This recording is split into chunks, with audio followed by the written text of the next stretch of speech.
squirrels who scurried about boldly, cheeks bulging with food, a mongoose family that borrowed somewhere in the shrubbery, the occasional langur visitors sweeping in on the jamun tree.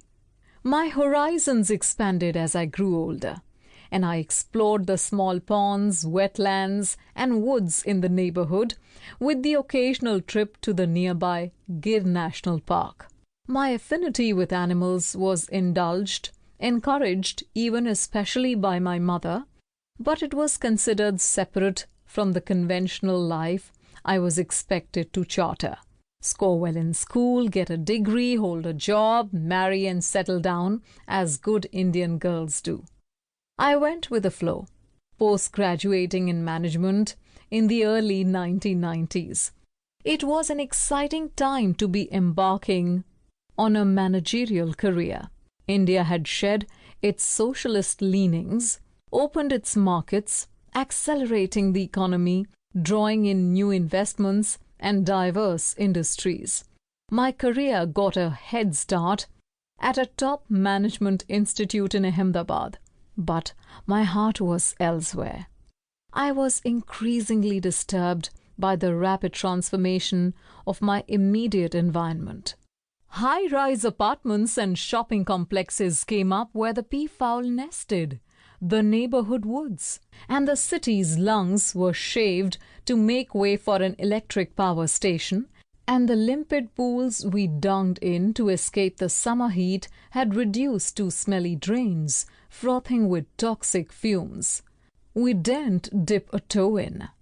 A chunk of the Narayan Sarovar Sanctuary, Gujarat, where I saw my first wolves, was cut up to accommodate a cement plant. I was watching my world disintegrate around me.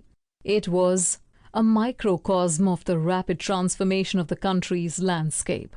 What perplexed me was the silence that surrounded this obliteration of green spaces, the stripping of forests, and the deteriorating environment, almost as if it wasn't occurring or was taking place in a parallel world. It was this kinship with nature and its rapid retreat that deeply influenced me. It started me on my tryst with wildlife, and I write about it here. It's a personal story, and I have penned it with the conviction that backyard extinctions are something most of us would relate to were we to reflect on nature around us. That backyard extinctions are something most of us would relate to were we to reflect on nature around us. At the time, I took a decision against all sage advice to ditch a potentially lucrative career and move to the newsroom. I had no supporting academic qualifications or background, only an idealistic notion and determination to highlight and mainstream ecological and wildlife issues. So began my journey into the wilds, which eventually became my life's purpose, exploring the remotest of India's forests and striving to protect them. As I traveled, I realized anew how remarkably blessed our country is with natural wealth. India ranks amongst the top countries of the world in biodiversity. It has evergreen forests, grasslands, deserts, mountains, mangroves, seas, wetlands, and marshlands. Diverse ecosystems that harbor a rich variety of wildlife.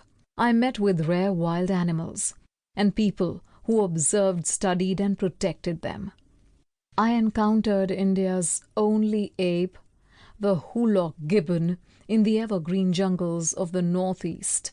I met and fell in love with the tiger in the dry forests of Ranthambore, glimpsed a fishing cat in Howrah, a predator symbolic of wetlands and marshlands, was enchanted by the flamboyance of flamingoes in Kutch, went in search and failed to find the elusive ghost of the mountains, the snow leopard in the upper reaches of the Himalayas, and swam with a green sea turtle off the coast of the Andaman Islands.